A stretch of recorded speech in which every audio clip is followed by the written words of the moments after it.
Hello, everyone. I am Remy. I'm Lucas. And I'm Casey. And this is day 2 of the Ones Discourse. Today we're going to be talking hypotheticals. And I think Remy's got our first one to talk about. Yeah, so the question we will be discussing today, one of them at least, is if you could become immortal on the condition you would never be able to die, would you choose immortality? Say that one more time, Rem. Just one more time. If you could become immortal on the condition you would never be able to die, would you choose immortality? All right, we're going to have to take a second to think about this. This is a good topic. I'm actually really excited for today's topic. I like this one. Do you guys have a preference on talking first or anything along those lines? If you go for it. Honestly, I wouldn't choose the immortality just because, any relationships that you're going to build in your lifetime are basically all going to be nullified after they all die. And then, if you think about it, you're going to be the only remaining person out of your lineage, your relationships, all of your friendships, that kind of thing. And then you're going to have to reforge those, or you're just going to, I would surmise that eventually you're just going to turn to a life of almost isolation. Just because I honestly don't think I could handle just learning everything that there is to know about someone, that you do in a relationship, a friendship, something along those lines, and then just having to watch them pass in what seems like a blink of an eye compared to your immortality sentence. So No, yeah, I'm kind of on the same page with you, Lucas. Looking at it, thinking about being around for that long, and just how many lives you're gonna end up living. How many people are gonna come and go in the span of your lifetime, and that's just brutal to think about. Just you're gonna be so happy at some points, and then these people that you've come to know and love are just they're gonna grow old, they're gonna die. You're just gonna be there, just still trucking along, and I feel like at some point that'd be just so tiring. And like you said, you just try to isolate yourself. Yeah. You wouldn't want to go through that stuff all that pain that you're having to go through, because you're living forever and all these people around you are dying. Perishing. Yeah. Yeah. No, honestly, if you, if you take an even more nihilistic approach to it, if you think about the fact that humanity eventually one day is probably going to end, we're probably going to run out of resources or, populate the earth enough that then even due to natural disaster or something along those lines, it's pretty commonly thought of, I think, that eventually that's going to pass along with the timeline of, if you're talking about immortality, our sun will die out eventually, and then you're going to be left on this basically broken world all by yourself, and you can't die. And then, wait a minute, I actually do have a thought. If you can't die whatsoever, would you even need to eat or drink water, breathe, anything along those lines? What conditions are there? Yeah, would you feel hunger? Would you have those feelings or anything? Or would you basically turn into a survivalist god type figure, I honestly don't even know how you would approach that situation then, if you don't even incur hunger or anything along those lines. You can't starve, you can't do anything. You would literally just be this survivalist on any world that you would encounter, Well, I come at it from a different approach, because in my mind, the relationship part would suck, but I think the pros outweigh the cons in this scenario, because if you think about how many years you could live, and honestly, it would all depend on what point in my life I was offered this gift or boon or curse, would be if right now at 20 years old, if I was offered immortality, I would take it. However, if I was 50 or 60, when my body starts deteriorating, I probably wouldn't accept it, because then I'd be living in a 50, 60-year-old for my entire life forever. But if I'm in a 20-year-old body, I don't see the, other than the relationship side, just think about all the stuff you could do. You could learn so many things, and all of your hobbies you could turn into careers in all these different lives you do. So us as tennis players, we could literally play tennis for 60 years and just practice every single day and become the greatest tennis player that has ever been and ever will be. That's actually true, because if you do take into account that, like, depending on when you're offered this, your body's instantly going to basically stop aging. So I mean, if you stop this right now, like in our bodies, where they're basically kind of primed for any type of like career that you would want, like no matter necessarily like the physical ramifications. Like, I mean, you could choose like a lumberjack or something like that, where ordinarily say you wouldn't, because you're afraid that your body's going to deteriorate after a while. So it's not necessarily like as sustainable as a career as say what you were already interested in. So it would actually offer so many more opportunities in like the workplace and searching for a job and all that kind of stuff, because you could just be like, oh well, heck, I can live forever. Well, why don't I just be a fry cook for 6 years? Because I mean, in the span of eternity, 6 years is nothing. It's just going to pass in the blink of an eye. I wonder if just inherently by not aging anymore as well, you would feel a difference in like time passing. That's tough, actually. Yeah. Have you guys? So I read this one book. Remy, have you read it? It's called The Beyonders. Yes. Yeah. So you know how in the book they have those. Oh gosh, it's so long since I last read it. But they had those like elf type people who had the seeds in the back of their head. And basically the premise behind these people was that right once they were 20 years old, they would they'd go through like this ceremony where they would like have someone else kill them. And then they would reincarnate out of this seed. They'd basically plant the seed, grow the seed, and in like 10 months or something like that, I don't remember the exact time, but then they just grow to their 20-year-old life that they were in, and then as long as their seed still remains intact, they can like continue to live for basically ever until their seed like is destroyed. And they talked about in that book how there was another like species of creatures in this fantasy world where they only live for 2 years, but they could survive on like absolutely nothing. They never tired. They never got sick. They could eat dirt and drink any type of water source that they would want.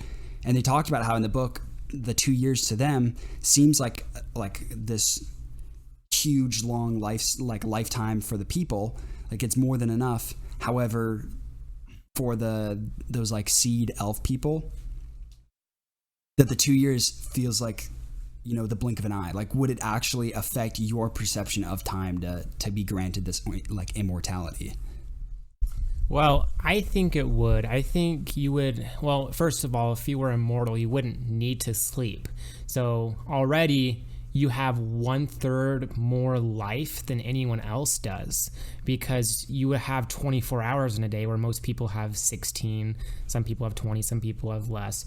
But you would have so much more of the day to do things and be able to experience things that I think life would stretch. Honestly, I don't think it would speed up. I think it would stretch, and everything would go slower because you're experiencing every single hour of every single day, whereas most people, you know, they sleep 8 hours a day and they would only experience 16 hours of a day. Yeah.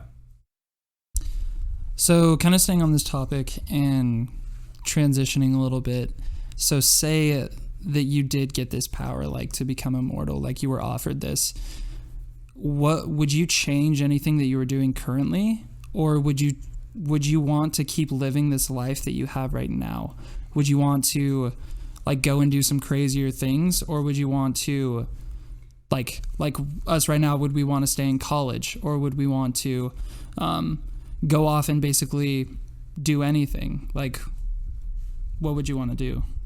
Well, I think personally my initial 30, 40 years, I would spend as much time as possible making money and making smart money decisions. That's actually a good idea. Because if I do it right and I invest properly and I get enough money, I could live for hundreds of years. However, then you have to talk about like inflation and that kind of stuff. Like, would inflation come into play? Because when you're talking about the grand scheme of if you're trying to save for a 200-year period instead of like a 20-year retirement or something like that. So that's one thing that would have to factor in. Well, yeah. I mean, you would have to factor in the fact that money loses value over the course of however long. But if you invest smartly and you save your money, you wouldn't have to eat or drink theoretically if you're immortal. You wouldn't be spending money on that kind of stuff, and so you could be saving your money for other things like travel or honestly, me as a person who loves the idea of getting into outer space, I would be doing everything I can to further that research possible with the money I would save up, and do just live bare minimum as you would if you were immortal, or even extravagantly because it would be cheaper, but also finding a way to get into space and keeping humanity alive forever. Yeah, personally, I don't know how immediately right now, if I had the chance to be immortal, honestly, I think I would stop doing what I'm doing right now, and I would just go try things. I'd literally just go see different things and experience things that people don't get to experience, because so this immortality, it essentially entails like invincibility, correct? Right. Yeah, so think about everything that you could do with that. I mean, you could go scuba diving without a scuba suit. You wouldn't need an oxygen tank, because you're just gonna. I mean, you can't die from drowning or something like that. And you could go to the very, very bottom of the ocean, where people can only go in the most high tech submarines and be able to see stuff that no one's ever seen body before. Wouldn't be crushed by the immense pressure of the water. Yeah, so even without taking time to get experience for certain things, the impact that you could immediately have on so many things would change everything. It would change the way that basically the world works, because you could be used for everything, literally everything. Like Remy, like you were talking about, if you're invulnerable to any kind of pain or anything that could hurt you, they could just launch you off into space, no safety precautions. That's just true. Stick you in a spaceship and launch you out there, send you to the edge of our solar system, and not even worry about it. That's crazy. So cool to think about. I mean, think about it. You could just drop out of a plane if you want. You can just go. You just go skydiving without a parachute or anything. Do the good old fashioned superhero landing on your knee, just right in the middle of a crowded city, and everyone's just looking. Oh my gosh, this guy! But well, yeah. And if you think about how would people perceive you as a threat in that scenario, though? If you could, they wouldn't be able to kill you, though. Yeah. So what would people would be terrified of you? If you think about it, nothing could stop you. Theoretically, nothing could. Because what stops a lot of people from being able to do these superhuman feats is pain. Pain is one of the biggest limiters for stuff. So if you just didn't feel pain and you could just rip bars apart off of prison walls or whatever. See, I know where you're going, but the thing is, at least how we're talking about it, it doesn't seem like it gives you any extra kind of strength. Right. It doesn't give you strength, but there's those stories of those moms who their kid is underneath a burning car and they're able to lift that car off of their kid. They don't have superhuman strength, but your body, for the most part, the reason you are not extremely strong is because your body conserves energy wherever it can. So when you're walking up the stairs and you seem to trip up the stairs, it's because your body is doing literally the minimum effort to get your foot onto the stair every single time, and sometimes it miscalculates. And so if your body was doing the maximum because energy was no longer an issue for conservation purposes, what could you do? Holy cow. That opens it up to so much more. I mean, you could be used for literally everything. I mean, like you said, with the whole space exploration, I mean, you would literally be probably science most wanted individual in the world.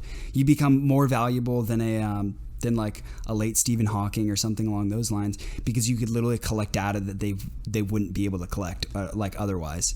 You'd literally be sought after by every single government to ever exist that's out there. Every single secret society that we don't know about would be trying to get you to help them out, because I mean, think about it.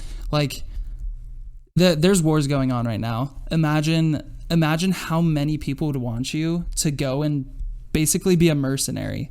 Just like you could walk into a gunfight and walk out of it unscathed. You could do anything. Well, that brings up another point too of like, if you chose this immortality, would you choose like a high, one of these high publicity lives, where you're choosing to go actually use your gifts and all that kind of stuff that you were granted? Or do you then like conserve the power for yourself so then you can try and have like an average life, so you're not always worried about people trying to take advantage of you or even capture you for scientific research and all that kind of stuff? So I feel like that just really depends on the person. Like that comes down to whether or not you want to help people, or if you kind of want to keep it under wraps and like you just want to live your life and do what you want to do. I think it would really just depend on the person. Yeah, I think initially I'd want to live a very low profile life, or maybe even show myself off as an invulnerable person, but not an immortal person. That way someday I can disappear and people just assume I died out of old age or something, and then I can come back somewhere else, with a different hairstyle or dyed hair or something, and I can live like a normal life again, and then come out later as also someone else that had this trait, like maybe my son or grandson or something, where I can, maybe have a option of either one. But I don't know how that would work out, honestly, if it came down to it. But honestly, if you're living forever, think about all the conspiracy theories that are going to start if you were trying to stay low profile. Like that whole thing, just like that kind of meme that like Nicolas Cage has been around forever. Mm-hmm. I feel like there'd be that kind of stuff. Like if you were trying to stay hidden, people would start uncovering that stuff, seeing pictures of someone that looks exactly like you, but like 300 years ago, but it's actually you. Like, I feel like your existence, even if you were trying to keep it low key, would create basically a cult following of like people who believe that there's an immortal being like among us. Yeah, very true. So another question then, since you both said that you wouldn't do it initially, what if you had 5 people you got to choose go with you? Because you said that you wouldn't do it because the relationships you would build and the people you meet would just be too hard for you to be able to cope with, losing your loved one or something like that. So if you got to choose like 5 other people to be immortal with you, what would that change? Oh yeah, I'd do it. Yeah. that honestly changes everything. Oh yeah. Because the whole reason I wouldn't want to do it in the first place is just because I'd have to live all these lives without the people that I care about. Yeah. And just having those people would completely change my mind. Yeah, I 100% agree. Would you guys have kids? Only if they could be immortal. It would be awful to see them grow up and then die. Yeah, I couldn't do that. There's no way. That's awful. That would be horrible. I think I agree with that. I wouldn't have kids unless they were immortal. Even then, I don't think I would, because then at what point do they start being immortal? Because you don't want to have just a baby, like a 1-day-old baby being immortal forever. So at what point would they age, and at what point would they stop aging? And, between the ages of 0 to 20, say 20 years is the limit, are they going to be vulnerable to suffering or being in pain? That I have no idea. That opens up a whole other slew of questions that I don't think we have time for, unfortunately, on this episode. But yeah, we'll save that maybe for next time. But thanks for listening. That was fun to talk about. I like talking about that. That was a really fun topic. I like that hypothetical. That was fun. Well, thanks for tuning in. Our song recommendations for this week. Lucas, you can go ahead and start. So Casey actually opened me up to this song last night when we were playing some tennis, and it's called "Both Lose" by Shae Jacobs.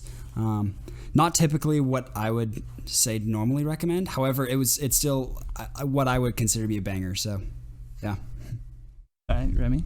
I think the song I'm going to recommend is called Too Young by Connor Duermit.